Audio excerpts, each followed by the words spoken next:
What is going on, everybody? BobbyFi back with my man Eric Sheets-Haber. Happy Wednesday. We are going to be doing a Fanduel lineup build. We just did a DraftKings show. Hopefully you guys are watching it. I've also got a BetQL show coming up at 3:30 Eastern time. And I just wanted to point out real quick, this is a very different slate on Fanduel than it is on DraftKings, right? I just wanted to say something I didn't say in the DraftKings thing, just so you guys know. This is going to be the last content I do until after the All-Star break. So hopefully you guys get it the last couple of slates before the All-Star break. You have a good All-Star break, and I'll be back to you guys afterwards. Try to resist the temptation, unless this is your thing, during the All-Star break to play too much hockey and golf or whatever it is. I mean, on the other hand, it is fun. So if you want to dabble in that, go ahead. I think that you can stack Gretzky. I think Gretzky's a really good play for Edmonton. I don't know who to stack him with anymore now that Messier is gone, though. So that's my hockey advice for you guys. All right. So wait. Okay. So let's talk about this. So okay. Sorry about that. No. You're good. You're good. I thought that was actually pretty funny.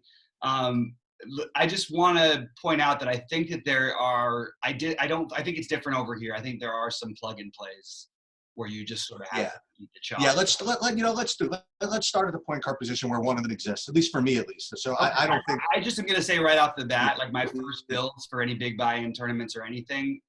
There's just three. There's three plug-ins, and it's going to be hard to talk me off them without some serious major information coming that we haven't heard yet. Yeah, you want to know who they are? Should I just? We could talk about. I mean, it's going to be the two Milwaukee guys and the guy that just came up, the power forward from Phoenix. Yeah, where I think you can argue more for a fade on DK. It's kind of tricky. The way you can argue a fade on things like this, and we'll get into it at point guard, which we'll talk about in a second. The way you can fade a guy like Diallo is, and you don't need to. You can play both these guys, which is probably what I'm more leaning towards, but. You can play one of the cheap or both of the cheap Cleveland guys at point guard and pay up at power forward. That would be a way of getting off of Diallo. But just from a pure projection and point per dollar, he is projected as significantly the highest player on the slate, and it's not even close. So just wanted to point that out. But there is different builds you can go. Like last night, I didn't have – who was the major chalk guy that hit at power forward last night where I finished fourth? But I didn't play him. It was somebody else. I played Kawhi, and it worked out in the way my lineup's built because Zion, no?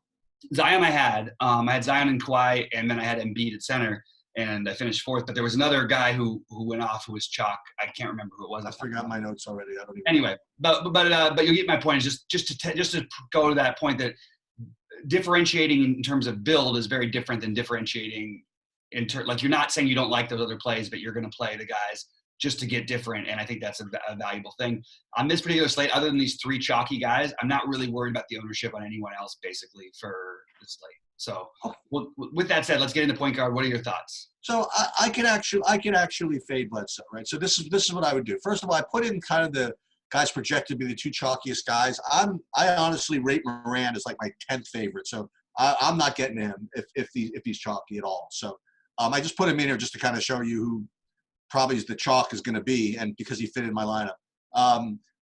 There's a couple of things I could do. Number one is I could fade Bledsoe by playing two of the three spend ups, which neither of them are in this build right here. So I could certainly make a case for Luka.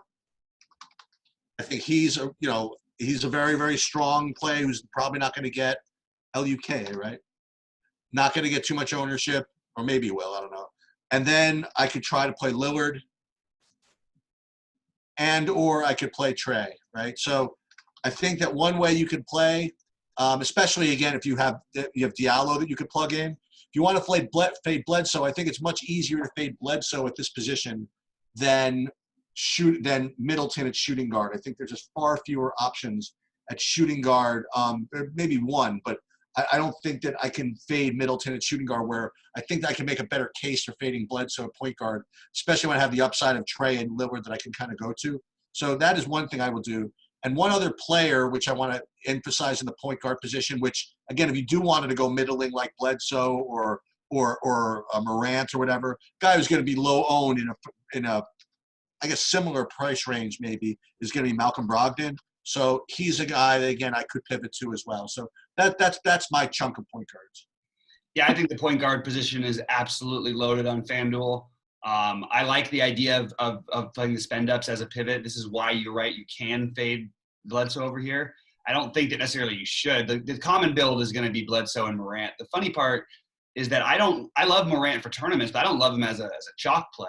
So I would rather pay down to Brogdon, Terry Rozier, Colin Sexton, to Darius Garland. That's the route I'm sort of going personally. So who are my favorites is going to be a tough question because obviously Bledsoe, if I have two big lineups on FanDuel today, Bledsoe will be in one of them, as will a game stack. When in that lineup, I expect to have Middleton, Brogdon, and Oladipo. And then I love, it's hard. We'll get into it at shooting guard, but I really find a hard time fading Middleton. And I think that where you look to get different is by trying to play some of these other point guards that are going to be unowned, Luka, Trey, Dame, and then potentially you could play Luka with Fox. It feels weird. Again, you're giving up some points there with Bledsoe and the point per dollar basis, but I could see, that's why I sort of like the idea of going down to a Sexton, who I could see ending up with a similar score to Bledsoe. It's possible in the 40s, possibly. And then Darius Garland, who's just really cheap and is a different build. So even if Garland can get you somewhere near 30, maybe you play Darius Garland with Trey. Just different ideas, a different construction. That's pretty much it for the guys I'm looking at. But I'm wondering if by the end of the day I'm going to be able to live with myself if I just don't play Luka at 9,700. All these guys are great scorers and everything, but Luka's the surest thing in history to get 50 plus pretty much anytime he steps on the court. So you like Luka better than Lillard at the same price? I mean, I think that like all things being equal, that Luka would normally be the better play at the same price, but absolutely. But I also think that like Lillard in this situation with Luka sort of being volatile, it's hard to know. And the fact that neither of them are going to be very high owned, probably the same. It's going to be tough. It's a tough call, to be honest with you. I'm struggling with it. I don't have a definitive answer. I think it's between those guys right now. The main four I have are Luka, Darius Garland, Bledsoe, and let me just double check my other fourth highest owned guard. Hey, I don't know if this was going to be one of your Phoenix guys, but I would actually be willing to entertain a little Rubio on FanDuel if you really want. I think if you're going to play Rubio, why not play him on DraftKings when you're getting that savings on him? Whereas here, you're not really. Yeah, like, I got you. So I just feel like sure he could do it there, but like he's going to be low owned anyway. So why not for me, it's just why not just play him over there? That makes sense. So at shooting guard, I mean, Chris Middleton's rating to be very the premier play, well, he's rated to be the premier play. Taking a lot of ownership. Okay, I'll take a shot. So if I was going to fade Middleton, or even if I weren't going to go alongside of him, I mean, is he really that much better of a play than Booker? I don't know. Probably, probably. But Booker, I think, is close enough that let's just say I really could sign for a 60% Middleton versus a 15% Booker, for example. I could certainly make the case for it if the rest of my lineup were chalk. So Booker would be my next kind of spend up, above Middleton. I really do like Booker here. Now Herter's going to be a chalk here, and I mean he's very, very cheap, so it doesn't surprise me. So just to have a little fun. I know that you might talk about Oladipo as a possible, so I'll let you talk about that. But I'm going to go to my guy as a pivot off of him too. It's some guy, I don't know why they're showing it like 0% ownership, but I'll go right back to freaking Karis LeVert here at this position. He's been playing really, really well, and he fits the build nicely, and no problem with him over some of these chalkier guys. No problem with LeVert. No problem with McCollum for me. No problem, actually, even with D'Angelo Russell, because I think that game's kind of an interesting one to sort of mini stack over here. I really like the idea of playing a low on Devontae Graham here. I love the matchup. And you have a guy who's put up 46 2 games, 47 and 48 basically the last 2 games. This is a good matchup. Like, why aren't we all over Devontae Graham here? So, what are we going to see? I'm going to take a look at projected ownership on him really quick. I like these other plays too, but I just feel like with Graham, like when you're getting a ceiling type of matchup, he's projected around 10%. He's the guy who I'm looking at the most. I get the Herder thing. I don't really want to play that chalky of a Herder with Bembry back. Now, Herder is going to get his minutes anyway, but like I can use that as a justification basically of why I want to fade him. I like the Booker play a ton. Donovan Mitchell is really cheap. Levert at no ownership is a great call, but again, I'm getting no ownership on Oladipo for $1,000 cheaper. Yeah, so I'm going to sort of go that route a little bit. I just think that's the way to go. I don't even mind if you wanted to play Bogdan instead of Oladipo, but I do like Oladipo. That's part of my brand these days is to try and talk him up. And I like the Minnesota run back, so I find myself using a little bit more of that than I do McCollum, who I also like at 6,400. So yeah, there's still a lot of good plays at shooting guard, but I think that it'd be Booker, Middleton, in terms of the guys I'm actually using. Booker, Middleton, Graham. That's most of and Oladipo. Those are most of my lineups right there. Yeah, so Booker versus Graham is an interesting debate with the price difference. I think it's totally different, isn't it? I mean, no, it's price difference, but it's like we only get to pick 2 of them, so we're playing somebody with Middleton. Oh, yeah. At least I am. I don't really see the need to jump off of like Booker could dud here. I don't really know what Middleton's dud would even look like. Is that 40? Like, I don't know. It just doesn't. And if you wanted to pay all the way up, play Bradley Beal, I'm certainly not going to argue with it. Last game before the All-Star break, always can light it up in New York. So he's definitely high on the list for potential upside. But again, Middleton is where you start, I think.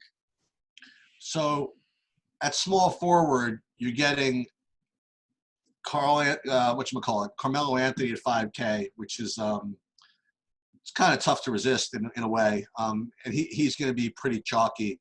Then you're getting some of this Minnesota chalk up here, right? So Hernan Gomez he's under 4K, right? So Hernan Gomez is under 4K, so he's going to probably he's again, it depends on where it goes, but I do think that people are going to play him. I'm not a big fan of these Minnesota chalks, if you want to know the truth. I talked about this on DraftKings a little bit.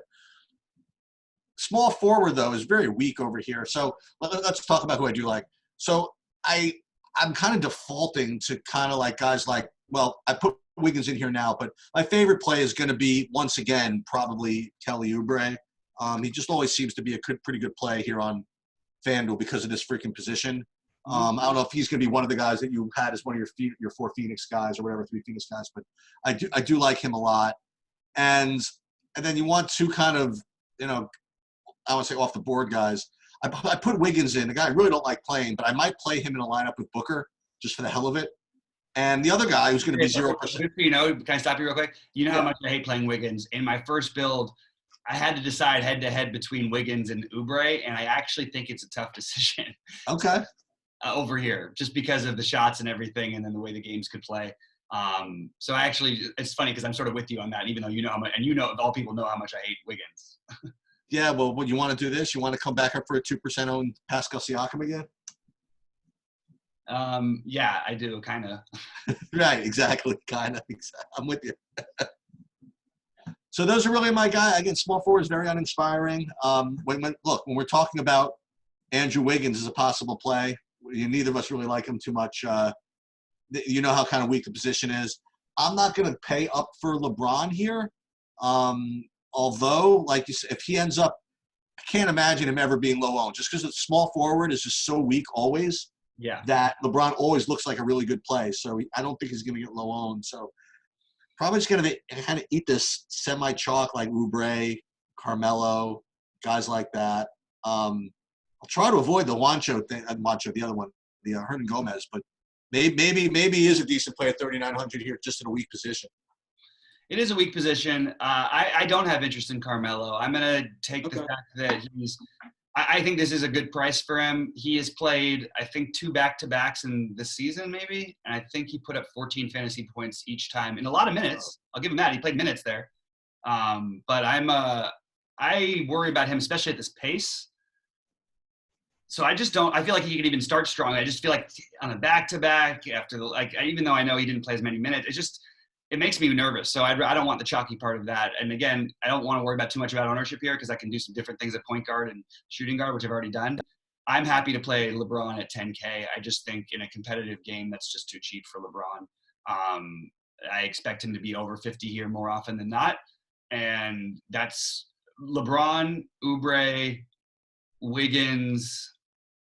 Well, I got one for That's you. where I'm leaning. What's your one? With 8 and out or whatever it is, and this guy probably wouldn't get anyway. Do we not want to play Michael Bridges again? I don't really know how much it affects Bridges, but what do we guys price? His price is 4,800. I like I'm sorry. I messed up with my favorite play over here first. I'm okay with Mikal Bridges, but I prefer Miles Bridges. Ooh. At 5,600, and I prefer TJ Warren at 5,400. Those are the guys I'm sort of looking at over here. I want exposure to this spot against Minnesota, and we've got an affordable Bridges where we didn't over there. So my plan currently is to have like a Bridges Graham or a Bridges Rozier possibly, and then maybe have a Washington, the other one, because I do like Washington also at power forward. So anyway, I like the Miles Bridges play over here. And look, part of why we didn't like him is because his price is getting up there and it's still reasonable over here. He's not going to get much ownership. Him and his brother, you could double pair the Bridges brothers for no problem. That's an interesting way to go. There's a lot of things you could do at small forward. I think Bridges is a really good guy to lean towards here, actually. The more I think about it, that's probably what I'm going to do along with the Oubre LeBron chalk. Interesting. All right, so you know how much I love this matchup. So power forward, I just can't imagine him playing 39 minutes, and it's as ridiculous as it is because he just did it. Right? Who cares if he plays 39? What does he need to play? Well, what does he need to play to do what exactly? To put up 30, he needs to play about 24 minutes in this game. Yeah. Look, you can make different pivots. I wouldn't suggest pivoting and paying down. I think your only option is playing Diallo or paying up, at least somewhat up. I don't think you can try and get through with like a Brandon Clark and not play Diallo. I think you could play Brandon Clark with Diallo. My next favorite play, factoring in ownership, like for example, whatchamacallit, Diallo is going to be obviously really popular, and Ibaka, I think if he plays, is still going to be really popular, and Brandon Clark won't be as popular because of Diallo, but he's still going to be pretty popular.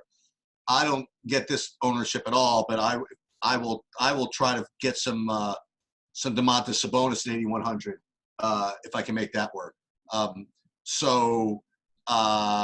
That's my favorite power forward aside from, like you said, Diallo, who is going to be tough to fit.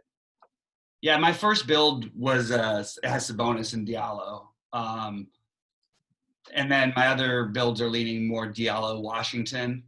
I like Julius Randle again. I think Anthony Davis at low ownership is appealing, and I like the way he matches up in this matchup. I keep saying that. I like Christian Wood as an off-the-board play. But mostly I'm sticking to my guys, the guys I just mentioned. And I don't think it's right to necessarily get too creative and try and take the shot on Jared Allen. I just want to point out that at some point those minutes are going to flip, and he's going to end up getting the run that right now DeAndre Jordan's been getting. So just beware of that. If we do hear that what's his name's out, Kevin Love, Larry Nance becomes a great play along with Clark down there.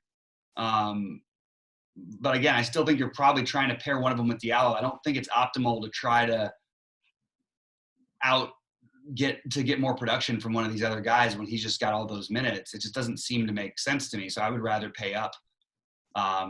Maybe if you're paying down at point guard, you pay up here, like I mentioned, that's sort of at the beginning. That's sort of how I'm leaning. Did you play T.J. Warren and Victor Oladipo in the same lineup? Yeah, I think you can play any of those guys. I actually, my first build, I ended up with 3 Pacers and two Bucks. Really?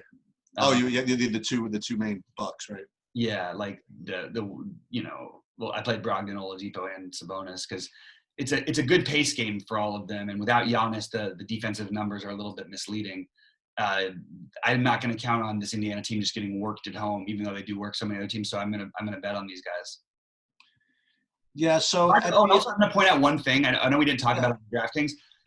So for whatever reason it is, the best games of his career, Miles Turner has always lit up this Milwaukee team. Now, not every time, but he's got, I think, like 360 fantasy point games against them over the last few years. So they have a little different situation, but it's not all that different. And I just sort of like wanted to throw him out there for DraftKings before we talk about center over here. I don't know if I'm going to use him on FanDuel, but I think on DraftKings at 5,100 he's kind of interesting. Yeah. Now, at the center position, I don't get it, the ownership here. So I'll just kind of just go with what I like. So first of all, as far as the ownership goes, they're projecting Towns to be the highest owned guy by like a 2-fold margin over Cat, and then like a big drop to like everybody else. For me, I'm just kind of all about Gobert if this is actually the case. I mean, like if I'm getting Gobert at under 10%, I think it's ridiculous. So I feel as though that it's close between Cat, Whiteside, and Gobert as my 3 favorite plays.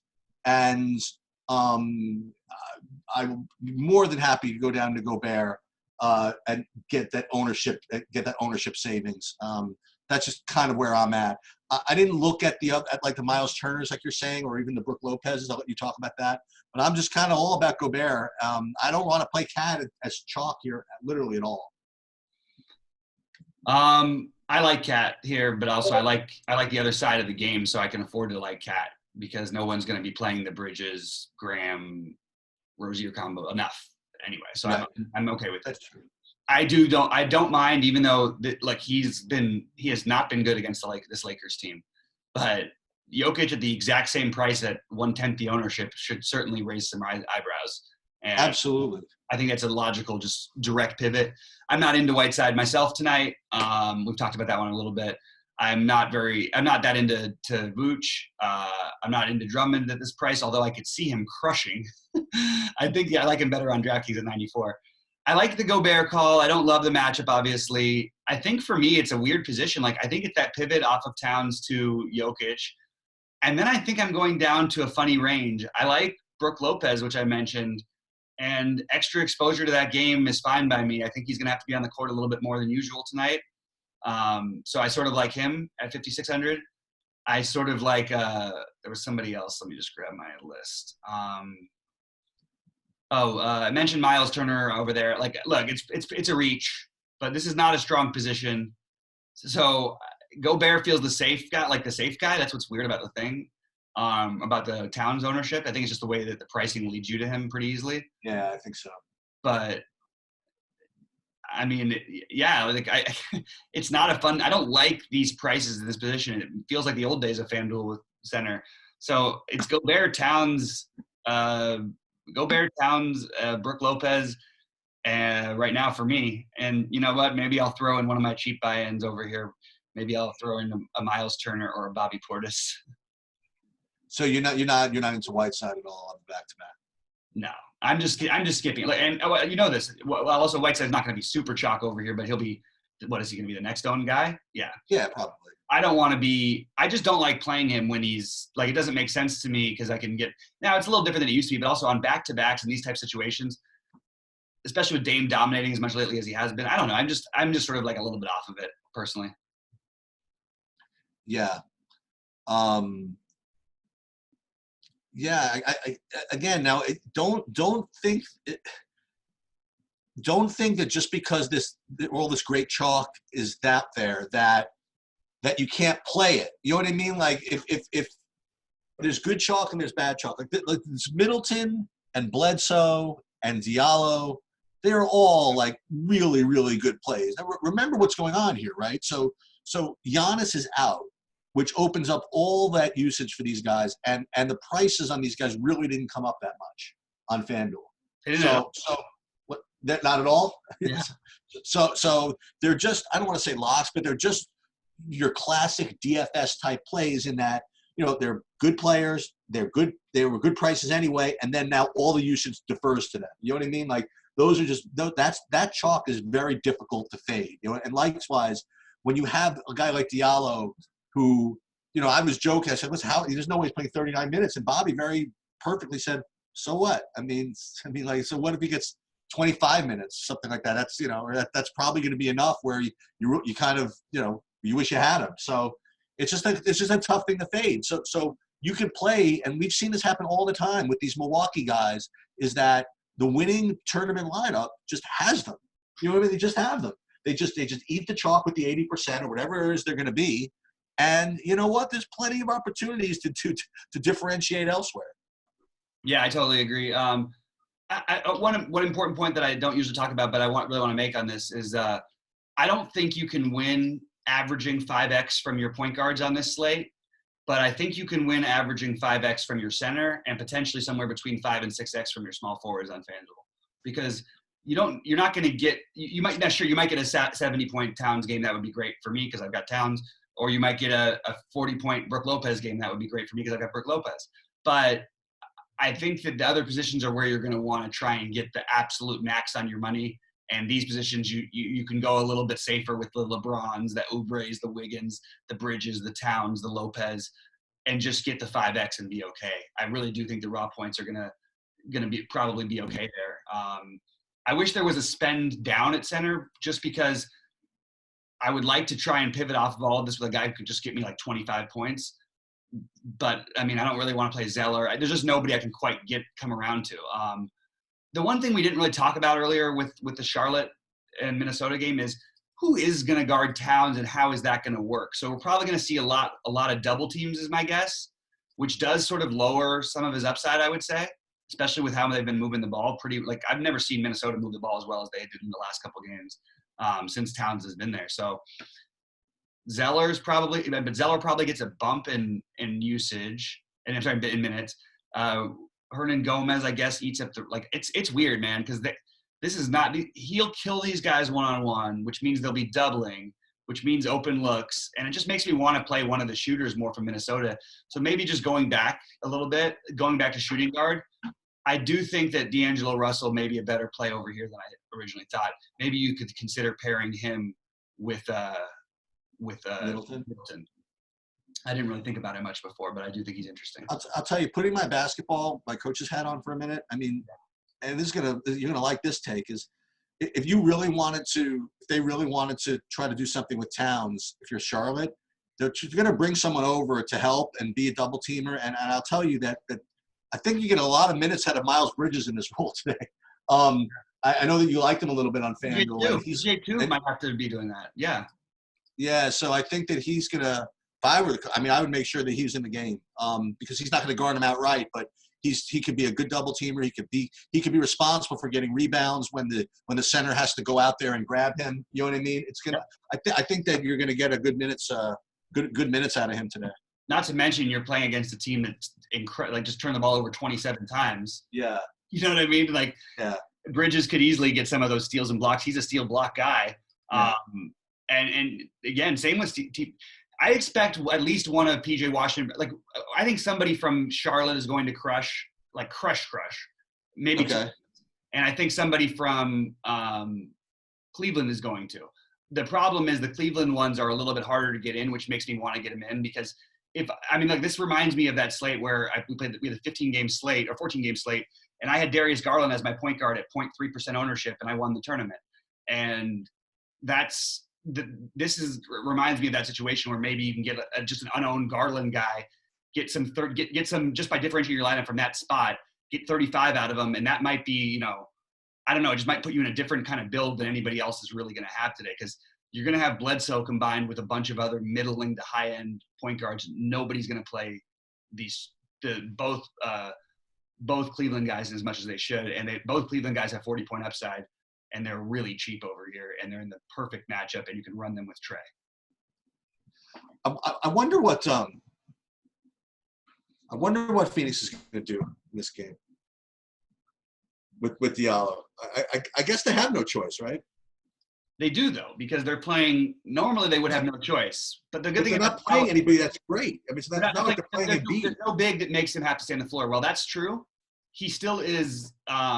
He's a versatile enough guy. It sort of was like the call on Tice last night. Maybe I didn't think it through enough, but like Tice is sort of can play with those small guys too, and so can Diallo. So I think Diallo can sort of work in any which way for you. I think there's a way they could play even smaller and play Cam Johnson instead. You know what I mean? A lot more. But I still think Diallo gets run. Yeah. Anyway. All right. So I do think there's some decent chalk here. But the funny thing is, again, I think that the Bledsoe, while he's a really, really good play, I think that you could, that there are other really good plays at point guard. Let's put it that way. So if you did fade him, I have a lot of confidence in who I was replacing him with. Where the shooting guard position is just kind of, look, I can make a case for Booker against Middleton, but beyond that, look, while I love Karis LeVert as a play and whatever it is, we're certainly not in the same ballgame with respect to how good of a play it is relative to his price, relative to Middleton. You know what I mean? So it's very, I think Middleton's a much more difficult fade than Bledsoe is, if I had to rank them. Without a doubt. I mean, but also I like LeVert fine, but I really like this. I think that actually both guard positions offer you a bunch of different options that are really. Oladipo you like too. He's shooting guard, right? Yeah. And I like to stack these games.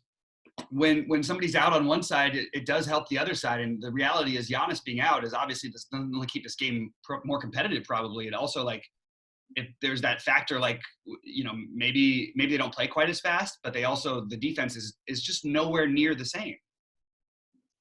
He's the guy who changes one entire team's defense more than anybody in the NBA. Maybe PJ Tucker with Houston, but their defense is pretty bad anyway. So anyway, yeah, I'm a fan of this FanDuel slate. I'm a fan of this DraftKings slate.